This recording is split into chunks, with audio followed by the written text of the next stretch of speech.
एक बार एक मंदिर में बहुत बड़ा भंडारा हुआ। लोग भोजन बांट रहे थे, लेकिन एक सेठ बड़ी शान से केवल आदेश दे रहा था। वह सोचता था कि यही सेवा है। तभी एक वृद्ध संत वहां आए और बोले, सेवा केवल देने का नाम नहीं, बल्कि निस्वार्थ भाव से करने का नाम है। इसके बाद उन्होंने सेठ से कहा, चलो आज हम असली सेवा करेंगे। संत उसे एक गरीब बस्ती में ले गए, जहाँ भूखे बच्चे बैठे थे। सेठ ने खुद अपने हाथों से प्रेम से उन्हें भोजन परोसा। बच्चों की मुस्कान देखकर सेठ का हृदय भर आया।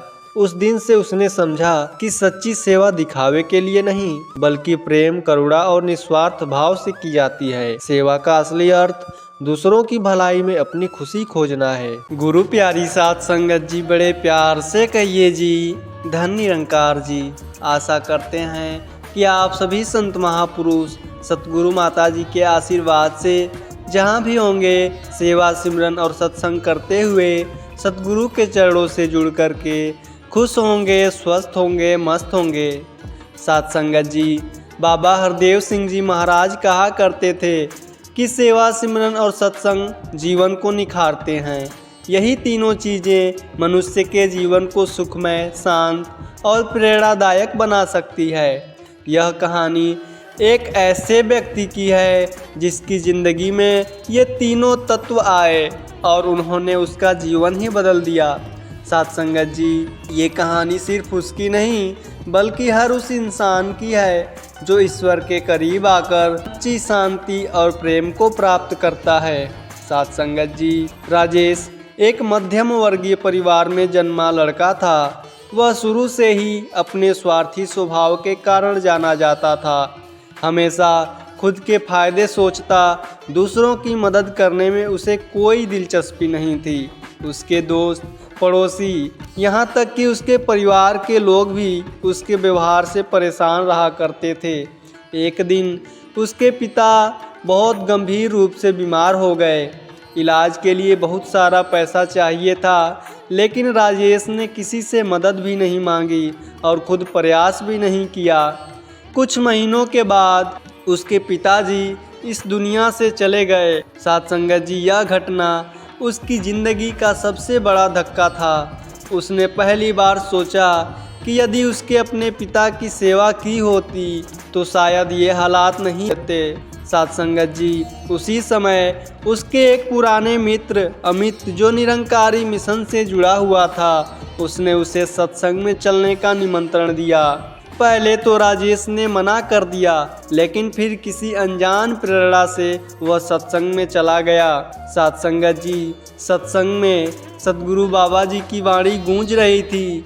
जीवन का असली आनंद सेवा और सिमरन में है। वहाँ बैठे कई लोग अपने जीवन के अनुभव साझा कर रहे थे कि कैसे सेवा और सिमरन ने उनकी ज़िंदगी बदल दी।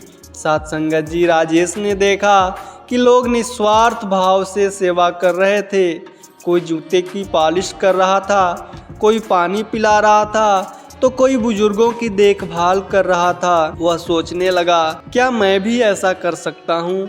क्या यह मेरे जीवन में भी बदलाव ला सकता है? साध संगत जी, अमित ने उससे कहा, सेवा करने से मन को शांति मिलती है। आओ आज से हम कुछ अच्छा करते हैं। उस दिन पहली बार राजेश ने स्वयं सेवा की और सत्संग के बाद लंगर में बर्तन धोने लगा। धीरे धीरे राजेश की रुचि सेवा में बढ़ती गई। अब वह हर सप्ताह सत्संग में जाने लगा और वहाँ पर सेवा करने लगा। वह गरीबों के लिए कपड़े इकट्ठा करने, भूखे को भोजन देने और ज़रूरतमंदों की मदद करने में लग गया। साध संगत जी, एक दिन एक बूढ़े व्यक्ति ने उससे कहा, बेटा, जब तुम मुझे हर सप्ताह खाना खिलाते हो तो ऐसा लगता है जैसे भगवान स्वयं आकर मेरी सेवा कर रहे हैं। यह सुनकर राजेश की आंखों में आंसू आ गए। उससे पहली बार सच्ची खुशी का एहसास हुआ। साध संगत जी, अब वह न केवल सेवा करता, बल्कि अपने दिन की शुरुआत सिमरन से भी करने लगा। उसके मन की चंचलता और स्वार्थ धीरे धीरे खत्म हो रहे थे। साध संगत जी, राजेश ने अनुभव किया कि सिमरन करने से उसका मन शांत रहने लगा पहले जहाँ छोटी छोटी बातों पर उसे गुस्सा आ जाया करता था, अब वह धैर्य से हर स्थिति का सामना करने लगा। साथ संगत जी, एक दिन वह अपने पुराने दोस्तों से मिला जिन्होंने अब तक उसे एक स्वार्थी इंसान के रूप में ही देखा था। वे यह देखकर हैरान थे कि राजेश अब एक बदला हुआ इंसान हो गया है।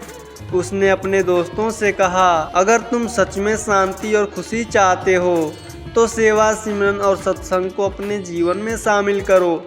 ये केवल शब्द नहीं बल्कि जीवन को बदलने वाले अनुभव हैं। धीरे धीरे राजेश का जीवन पूरी तरह से बदलने लगा। अब वह किसी के भी दुख में साथ खड़ा रहता, ज़रूरतमंदों की मदद करता और हमेशा सकारात्मक सोच रखता। साथ संगत जी, कुछ सालों के बाद राजेश एक बड़े सामाजिक सेवा संगठन से जुड़ गया और निरंकारी मिशन की सेवा को और आगे बढ़ाने लगा। अब वह पूरे शहर में सेवा गतिविधियां आयोजित करता, सत्संग में प्रेरणादायक भाषण देता और लोगों को सिमरन की शक्ति से अवगत कराता।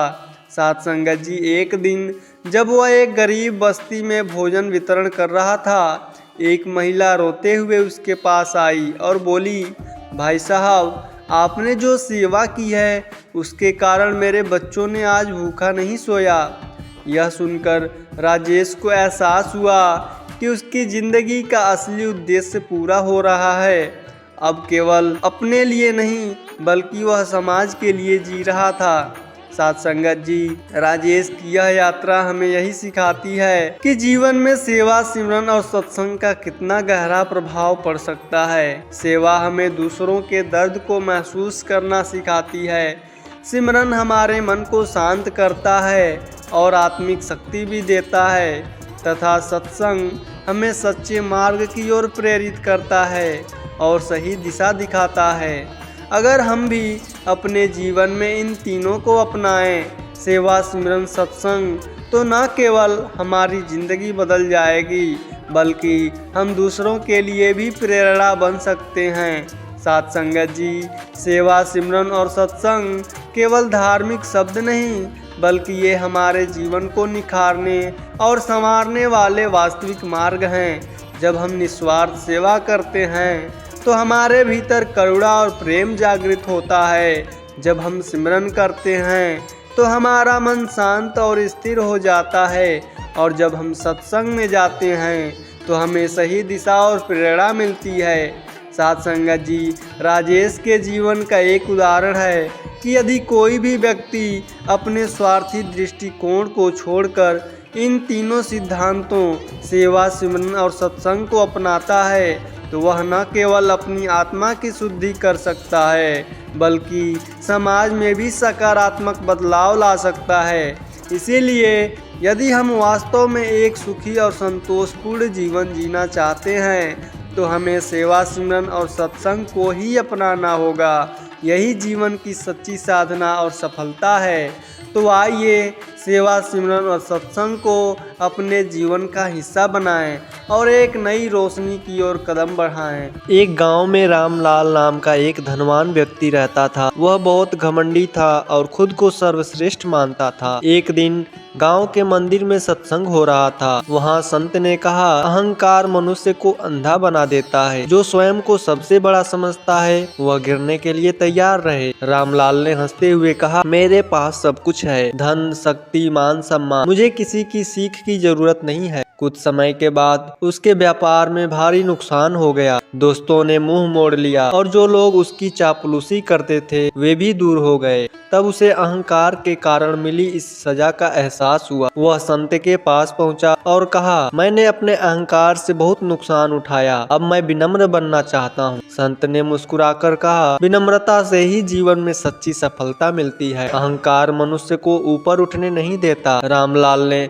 अपनी गलती मानी और विनम्रता के मार्ग पर चल पड़ा। जीवन में हमेशा याद रखें, अहंकार हमें ऊंचाई तक नहीं बल्कि गिरावट की ओर ले जाती है।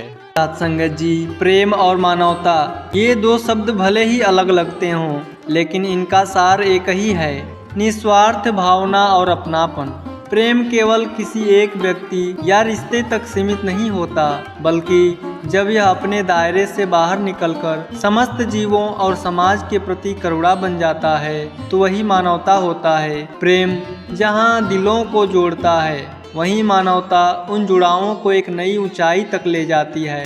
अगर प्रेम किसी एक को खुश करने की चाह है तो मानवता हर दिल में खुशी देखने की कोशिश है। जब हम प्रेम को स्वार्थ से परे ले जाकर हर व्यक्ति के लिए महसूस करने लगते हैं, तब हम सच्चे अर्थों में मानवता को जीने लगते हैं। साथ संगत जी, मानवता और प्रेम दो ऐसे स्तंभ हैं जो इस दुनिया को संवारने की ताकत रखते हैं। प्रेम केवल एक व्यक्ति से नहीं बल्कि हर जीव, हर इंसान से होने वाला एहसास है, और जब यह प्रेम विशाल रूप लेता है तो वह मानवता कहलाता है। मानवता बिना किसी स्वार्थ के दूसरों की भलाई के लिए कार्य करने की प्रेरणा देती है। वहीं प्रेम हमें अपने रिश्तों को सहेजने और गहराई से जीने का एहसास कराता है। प्रेम भावनाओं का आधार है और मानवता उन भावनाओं को हर जीव के साथ साझा करने की शक्ति। जब प्रेम और मानवता मिल जाते हैं तो दुनिया में करुणा, शांति और अपनापन स्वतः ही पनपने लगते हैं। तो साथ संगत जी, उम्मीद करते हैं कि आज की यह शिक्षा से भरी हुई कहानी आप सभी संतों को जरूर पसंद आई होगी। तो साथ संगत जी, आप सभी संतों को अगर साखी पसंद आई है तो कृपया लाइक, शेयर और सब्सक्राइब जरूर करिए तथा कमेंट बॉक्स में धन निरंकार जी लिखना ना भूलिए। साथ संगत जी, बड़े प्रेम से बोलिए जी, धन निरंकार जी।